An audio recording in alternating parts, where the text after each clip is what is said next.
Informasi Bioteknologi Lingkungan.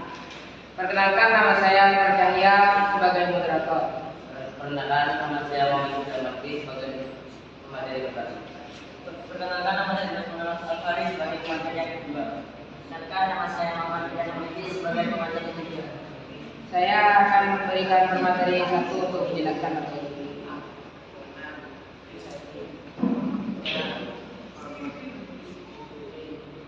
Bioteknologi lingkungan. Memecahkan masalah lingkungan melalui aplikasi bioteknologi. Penggunaan prinsip-prinsip biologi untuk mengatasi berbagai macam masalah lingkungan, contohnya seperti pengolahan limbah cair industri dan domestik, peningkatan kualitas air bersih dan air minum, restorasi alam yang terdegradasi akibat limbah B3, pencegah penyebaran patogen melalui air, kontaminasi dan terminologi, kontaminasi, keberadaan zat asing atau peningkatan kandungan zat-zat di dalam lingkungan sehingga konsentrasinya melebihi standar alamiah dalam lingkungan. Polusi, merusaknya senyawa atau energi baik secara langsung maupun tidak langsung dikarenakan tindakan manusia yang memiliki dampak negatif terhadap makhluk hidup atau kualitas lingkungan secara umum.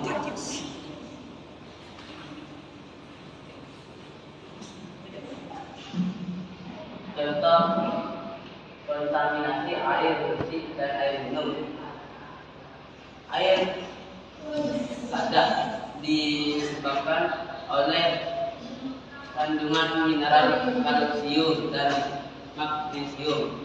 Dampaknya karena pada keran air menggunakan deterjen menjadi kurang efektif. Air menjadi kaku tidak dicuci menggunakan air sadar dan lain-lain. Tidak berbahaya bagi kesehatan bahkan US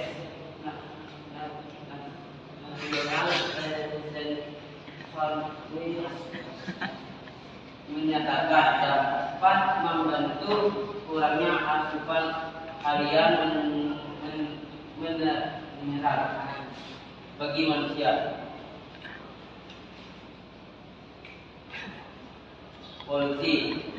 Polusi badan air oleh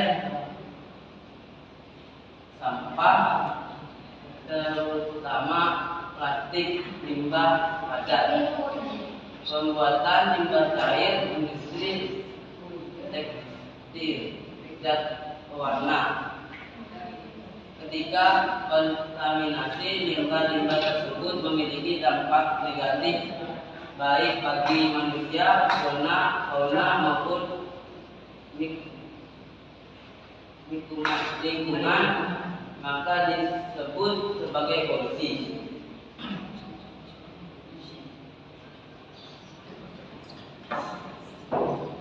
Saya akan melanjutkan kepada pemateri kedua.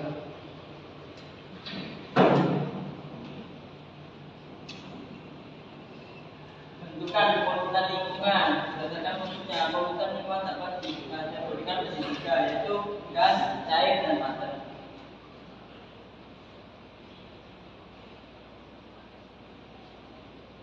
Gas polutan merupakan polutan yang dihasilkan dari sebuah kegiatan dan diemisikan ke udara. Terdapat beberapa jenis polutan utama dalam udara, yaitu polyfluid aromatic hydrocarbons, benzen, nitrogen oxide, ozon, particulate matter, carbon monoxide, sulfur oxide, GHG, dan toxic metals. Polutan tertimbang dari berbagai macam sumber dapat berubah kualitas dan mencemari badan air, yang mana pada akhirnya akan mencemari tanah. Pencemaran ini dapat terbagi menjadi 4, yaitu physical pollution, chemical pollution, physiological pollution, biological pollution. Chemical pollution, padatan dan koloid senyawa kimia yang tidak dapat dipisahkan melalui proses fisik akan menyebabkan pencemaran kimia. Senyawa kimia tersebut dapat bersifat organik maupun inorganik. Pencemaran kimia juga dapat terjadi karena adanya kandungan senyawa organik larut air. Beberapa contoh senyawa penyebab polusi kimia adalah asam, garam, alkali, logam berat, fenol, asam lemak, dan lain sebagainya. Polutan kimia dapat diolah melalui proses oksidasi atau proses oksidasi aerobik menggunakan mikroorganisme. Saya akan melanjutkan kepada materi 3 kemudian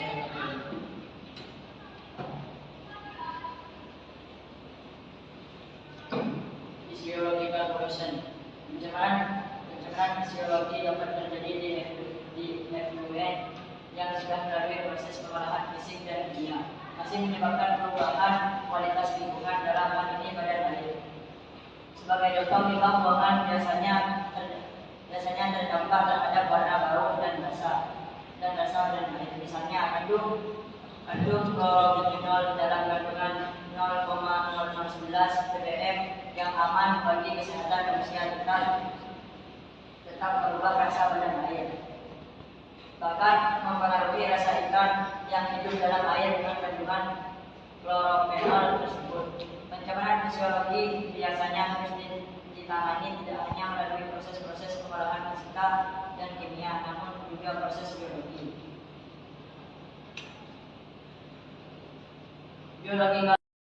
Bahkan mempengaruhi rasa ikan yang hidup dalam air dengan kandungan klorofenol tersebut.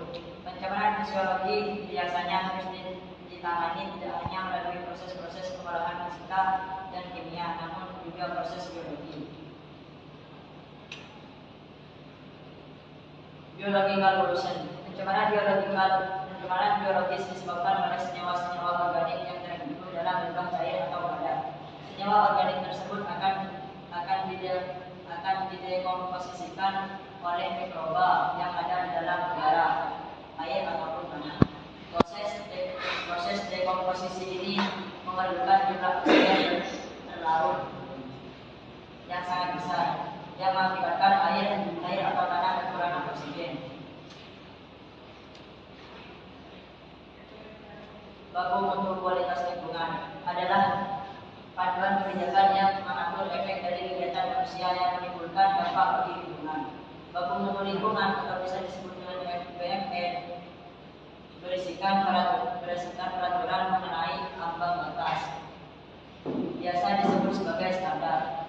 Nilai konsentrasi sulfur atau senyawa energi yang dianggap aman untuk dibuang ke lingkungan.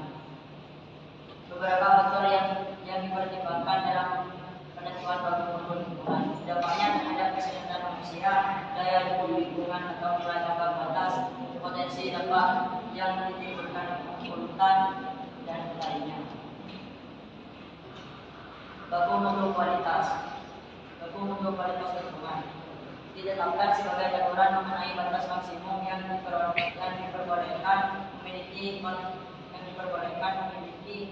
konsekuensi hukum. Standar dalam BMKR adalah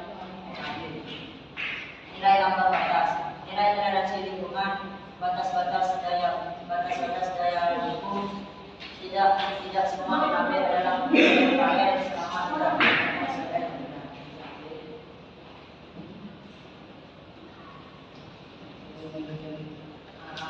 tidak